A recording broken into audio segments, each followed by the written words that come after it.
Hello friends, welcome to banker study Hindi special. मैं पीयूष यादव आपका बहुत बहुत स्वागत करता हूं आपकी अपनी फैमिली में। तो बहुत ही ज़्यादा अगर देखा जाए ना तो क्वेश्चन ऑफ द डे कह लो, क्वेश्चन ऑफ द डिकेड कह लो, क्वेश्चन ऑफ द ईयर कह लो, आरआरबीपीओ हिंदी वर्सेस इंग्लिश हमेशा से कन्फ्यूज़न रहता है कि क्या चुनाव करना चाहिए या नहीं। देखो, जो इंग्लिश मीडियम से हैं उनके लिए तो एकदम से क्लैरिफाई उन्हें रहता है कि जिनकी इंग्लिश बहुत अच्छी है कि वो इंग्लिश चुनेंगे ही चुनेंगे। लेकिन यहाँ बात होती है ना कि हिंदी मीडियम वाले बच्चों की या फिर उन बच्चों की जिन्हें इंग्लिश में प्रॉब्लम रहती है, तो उन्हें आरआरबीपीओ की जॉब भी अच्छी लगती है। तो वो इसीलिए लगती है क्योंकि इसमें इंग्लिश आपके लिए ऑप्शनल होती है। तो सबसे बड़ी चीज़ तो है कि आप हिंदी लेना चाहते हो या इंग्लिश लेना चाहते हो, चुनाव करना कैसे है।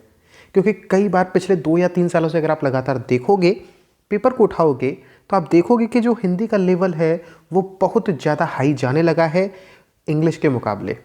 लेकिन क्योंकि हमारी इंग्लिश ही इतनी अच्छी नहीं होती कि वहाँ पे हम वो चांस लेने की सोचते भी नहीं हैं कि हम हिंदी लें या इंग्लिश लें। हम सीधा सीधा हिंदी को जाके करते हैं और कभी कभी वहाँ पे मुंह की भी खानी पड़ती है और कई बार बच्चों के सिलेक्शन इन दो सब्जेक्ट में कन्फ्यूज़न की वजह से रुक जाते हैं। तो आज मैं आपको बस इतना बताने वाला हूँ कि कैसे आप चुनाव करोगे, सही ढंग से आप चुनाव करोगे, जिससे कि आप पेपर आने तक ये क्लियर हो जाओ कि आप वहाँ पेपर में क्या करने वाले हो। आप अपने मेन एग्ज़ाम में 1 सेकंड भी गवाए पे ना हिंदी वर्सेस इंग्लिश में क्या चुनोगे वो आपको पहले से पता लग जाए। ठीक है, तो बिना किसी देर किए हुए हम इस टॉपिक पर बढ़ लेते हैं। अगर आपने चैनल को अभी तक सब्सक्राइब नहीं किया है तो चैनल को सब्सक्राइब कर लो, क्योंकि यहाँ पे हम आपको आरआरबी हिंदी भी पढ़ाते हैं, इंग्लिश की क्लासेस भी आपको करा रहे हैं, क्वांट मेंस लेवल का कराते हैं। तो ये सारी चीज़ें आप यहाँ पे हमसे पढ़ सकते हो और आप हमारे टेलीग्राम ग्रुप से भी जुड़ सकते हो। टेलीग्राम ग्रुप से आप हमारे जुड़ सकते हो, जो लिंक है वो डिस्क्रिप्शन बॉक्स में आपको मिल जाएगा।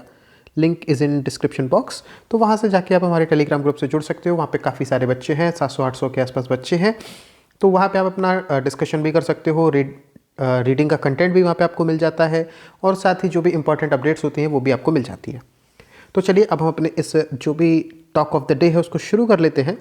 सबसे पहले अगर मैं बात करता हूँ इंग्लिश के बारे में, तो इंग्लिश के बारे में जो बात है ना वो यही है कि अगर आप इंग्लिश को प्रिपेयर करके चलोगे तो आप ये मान के चलिए कि जितने भी बैंकिंग एग्ज़ाम हैं आप उन सभी के लिए खुद को प्रिपेयर कर रहे हो।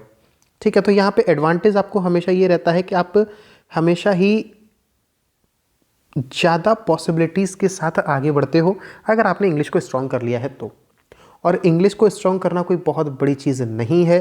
डेली आप वोकैब पे थोड़ा सा ध्यान दो, रीडिंग करते रहो और साथ ही जो भी रूल्स मैं आपको बता रहा हूँ, साथ ही कई सारे टीचर्स हैं यूट्यूब पे जो फ्रीली आपको काफ़ी सारी चीज़ें बताते हैं, उनकी क्लासेस को आप अटेंड करते रहो। डेली 2 से 3 घंटे अगर आप इंग्लिश को देते हो तो आपकी इंग्लिश भी बहुत अच्छे से तैयार हो जाएगी। और एडवांटेज आपका क्या रहेगा वो मैं आप खुद भी जानते हो इस चीज़ को कि आपका जो एक्सेस है ना वो बहुत सारे एग्ज़ाम्स में हो जाएगा।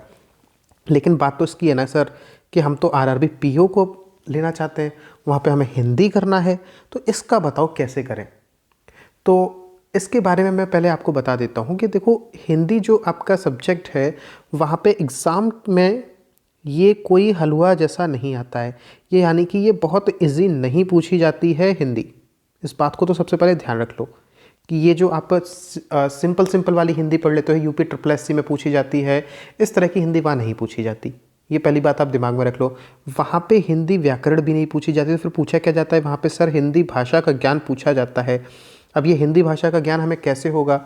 रीडिंग से होगा। रीडिंग कहाँ से करेंगे? टेलीग्राम ग्रुप से जुड़ जाओ मेरे, लगभग डेली ही मैं लिंक प्रोवाइड करा देता हूँ। वहाँ पे एक बहुत ही अच्छा निबंध या फिर बहुत ही अच्छा व्यंग्य, इस तरह से चीज़ें रहती हैं जो लैंग्वेज आईबीपीएस उठाता है, और इवन जिन लेखकों की चीज़ें उठाता है आईबीपीएस, वो सारी चीज़ें आपको वहाँ उसी भाषा में मिल जाती हैं। तो आप टेलीग्राम ग्रुप को ज्वाइन कर सकते हो रीडिंग के लिए। इसके बाद मैंने लगभग 60+ क्लासेस यहाँ पे प्रोवाइड कराई हुई हैं। प्रीवियस ईयर में मैंने आपको कराई थी। प्रीवियस ईयर में 60+ क्लासेस मैंने सिर्फ और सिर्फ हिंदी पे कराई हैं। 6 से 7 मॉक टेस्ट भी कराए थे। ये सब कुछ फ्रीली अवेलेबल है इसी चैनल पे, तो यहाँ से जाके आप देख सकते हो। तो यहाँ से आपका जो हिंदी के बेसिक्स है ना वो बहुत ही अच्छे से क्लियर हो जाएंगे। तो हिंदी का जो एक डर रहता है कि किस तरह की हिंदी पूछी जाती है, किस तरह की वहाँ पे हमसे लैंग्वेजेस पूछी जाती हैं, तो वो सारा डर आपका यहाँ पे ख़त्म हो जाएगा। और इस साल भी हम आपको हिंदी की ज़बरदस्त तैयारी कराने वाले हैं। देखो, बेसिक्स जिनको करने हैं वो जो पिछली प्लेलिस्ट बनी हुई है ना वहाँ से आप करो, और जो प्रैक्टिस है वहाँ से भी बहुत ज़्यादा प्रैक्टिस आपकी हो जाएगी। बेसिक्स सीखने के साथ साथ प्रैक्टिस भी हो जाएगी, और प्रैक्टिस हम 2022 में लगातार प्रैक्टिस ही करने वाले हैं। तो बेसिक्स के ऊपर क्लासेस क्योंकि मैं पहले ले चुका हूँ, तो उसके ऊपर हम क्लासेस नहीं लेंगे। ठीक है, तो यहाँ से आप सबसे पहले हिंदी प्रिपेयर कर लो अपना। हिंदी प्रिपेयर करना कोई बहुत बड़ी चीज़ नहीं है, और बीइंग वाइजली अगर मैं आपको एक भाई समझ के या कुछ भी आप अगर अपना दोस्त समझते हो, तो उस हिसाब से मैं अगर आपको सजेशन दूं, तो मैं अभी आपको सिर्फ एक चीज़ कहूँगा कि आप जो इंग्लिश है ना और हिंदी है, इन दोनों को पढ़िए। मैं नहीं कह रहा कि आप इन दोनों में से अभी से कोई एक सब्जेक्ट चूज़ कर लो, ठीक है। किसी भी एक सब्जेक्ट को अभी चूज़ मत करो। एटलीस्ट आप इसको अप्रैल लास्ट तक दोनों ही सब्जेक्ट को पढ़ो। अप्रैल लास्ट तक आप इन दोनों ही सब्जेक्ट को पढ़ लीजिए, ठीक है। यहाँ तक आपको आते आते अगर आप कंटिन्यूसली पढ़ेंगे तो आपकी दोनों ही सब्जेक्ट पे एक बहुत अच्छी पकड़ हो जाएगी। फिर आपको करना क्या है, आपको ये देखना है कि प्रीवियस ईयर में जो क्वेश्चंस पूछे गए थे ना, क्वेश्चंस जो है ना आरआरबी के, आप उठा के देखिए कि हिंदी में क्या क्वेश्चंस पूछे गए थे और इंग्लिश में क्या क्वेश्चन पूछे गए थे। ये हिंदी के जो क्वेश्चंस है ना, ये आपको मिल जाएंगे, आराम से मिल जाएंगे। यूट्यूब पे काफ़ी सारे चैनलों ने कराए हुए हैं, इंग्लिश के भी कराए हुए हैं। तो वहाँ पे जाके आप उन्हें क्वेश्चंस को देखिए। फिर आप इस नतीजे पर पहुँचोगे कि आप किन चीज़ों को कर सकते हो। क्या आप हिंदी को अच्छे से कर सकते हो या आप इंग्लिश को कर सकते हो सकता है कि आपका 19-20 का ही फ़र्क आ रहा हो। तो जिस सब्जेक्ट में आपको ज़्यादा कॉन्फिडेंस महसूस होना, आप एग्ज़ाम में वही सब्जेक्ट चुन लेना। लेकिन अप्रैल लास्ट तक आपको दोनों ही सब्जेक्ट साथ साथ पढ़ने हैं और बहुत अच्छे तरीके से पढ़ के चलने हैं। और एक चीज़ मैं हमेशा आपसे कहता हूँ कि मेंस की प्रिपरेशन अभी से करके चलो। अगर आप मेंस की प्रिपरेशन अभी से करके चलोगे तो आपका आरआरबीपीओ 100% निकल जाएगा। मेंस की तैयारी करो, प्रीलिम्स आराम से क्लियर हो जाएगा। क्योंकि जब आप मेंस की जो भी हार्ड चीज़ आप तैयार करते हो ना, फिर आप प्रीलिम्स के जब भी मॉक टेस्ट लगाते हो, इवन एग्जाम में भी जब बैठते हो ना, तो बहुत सिंपल लगती हैं चीज़ें और बहुत आसानी से हो जाता है। तो किस तरीके से चूज़ करना है वो आपको समझ में आ ही गया होगा कि दोनों ही सब्जेक्ट पढ़ने हैं और उसके बाद अप्रैल लास्ट तक पढ़ने हैं। उसके बाद हमको प्रीवियस ईयर के पेपर्स लगाने हैं, हिंदी के भी और इंग्लिश के भी। जिसमें आपको ज़्यादा कॉन्फिडेंस लगे वो सब्जेक्ट आप चुनिए और अप्रैल के बाद सिर्फ उसी पर पढ़ाई करिए, ठीक है। मैं नहीं कहता कि आप हिंदी ही करिए या फिर मैं नहीं कहता कि आप सिर्फ इंग्लिश करिए।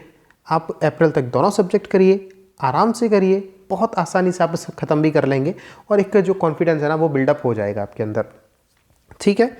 तो इस तरीके से आप अपने सब्जेक्ट को चुन सकते हो। लेकिन हाँ, अगर मैं इस तरह से एक बात आपको बताऊं कि कौन सी चीज़ बेटर है, कौन सी चीज़ बेटर है हिंदी वर्सेस इंग्लिश में, हिंदी वर्सेस इंग्लिश में अगर आप कंप्लीटली डेडिकेटेडली जाना चाहते हो ना आरआरबी के अंदर,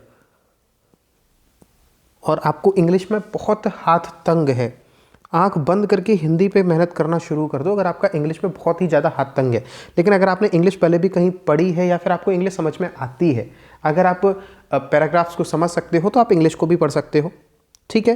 लेकिन अगर आपका टारगेट आरआरबी के अलावा और भी सारे एग्ज़ाम्स हैं तो आप इंग्लिश को भी साथ लेके चलो, बिल्कुल साथ लेके चलो। अगर आप इंग्लिश 2 घंटे पढ़ रहे हो तो हिंदी को भी आप एटलीस्ट 1.5 घंटा दो अप्रैल तक, ठीक है। इसके बाद ही आप अपने इस नतीजे पर पहुंचोगे कि आपको क्या लेना है, ठीक है। तो आज की वीडियो में सिर्फ इतना ही है जिसमें कि आपको कंप्लीटली समझ में आ गया होगा कि हमें किस तरह से चुनाव करना है अपने सब्जेक्ट्स का। हम बिना किसी को यूज़ किए हुए तो थ्रो कर नहीं सकते ना। तो जब तक आपको पता ही नहीं लगेगा कि आपको हिंदी लेना ठीक रहेगा या इंग्लिश लेना ठीक रहेगा, कहीं सुनी बातों पे कभी मत जाना। क्योंकि बहुत से लोग कहते हैं कि हिंदी बहुत टफ आती है। मानता हूँ कि हिंदी का लेवल बहुत अच्छा आता है, लेकिन इतनी टफ नहीं आती कि आप ना कर पाएँ। और एक चीज़ मैं आपको बता देता हूँ कि अगर आप मेंस में 22+ भी लाते हो ना, चाहे आप हिंदी में ला रहे हो या इंग्लिश में ला रहे हो, तो वो आपके लिए बहुत अच्छे नंबर होते हैं। हमारे सब्सक्राइबर उनके 25 नंबर भी आए हैं, एक हैं उनके 28 नंबर भी आए हैं। उन्होंने हमको पर्सनल मैसेज में बताया भी था। और 37 सिलेक्शन हमने दिए हैं इस साल। हमने नहीं, मतलब बच्चों की मेहनत है। और ये जो हमसे जुड़े रहे थे उनमें से 37 बच्चों के पर्सनल मैसेजेस आए थे कि वो सिलेक्टेड हो गए हैं। उनमें से कई सारे तो मेरी बैंक में खुद सिलेक्टेड हुए हैं। तो आप लोग भी मेहनत करिए। और आज की वीडियो में इतना ही रखते हैं। बाकी जो भी आपके डाउट्स हैं वो आप कमेंट बॉक्स में डाल दो, तो उस हिसाब से मैं वीडियो कुछ बना दिया करूँगा। और साथ ही जो हिंदी की जो वीडियोस हैं वो धीरे धीरे करके चैनल पर अपलोड होती रहेंगी। पिछली वीडियोस भी आप देखते रहिए, आपका बहुत अच्छे से प्रिपेयर हो जाएगा। Don't worry for that. चलिए मिलेंगे नेक्स्ट वीडियो में, तब तक के लिए good bye, God bless you all. अपना और अपने परिवार का ध्यान रखिए और हंसते मुस्कुराते हुए हमारी वीडियोज़ का आनंद लेते रहिए।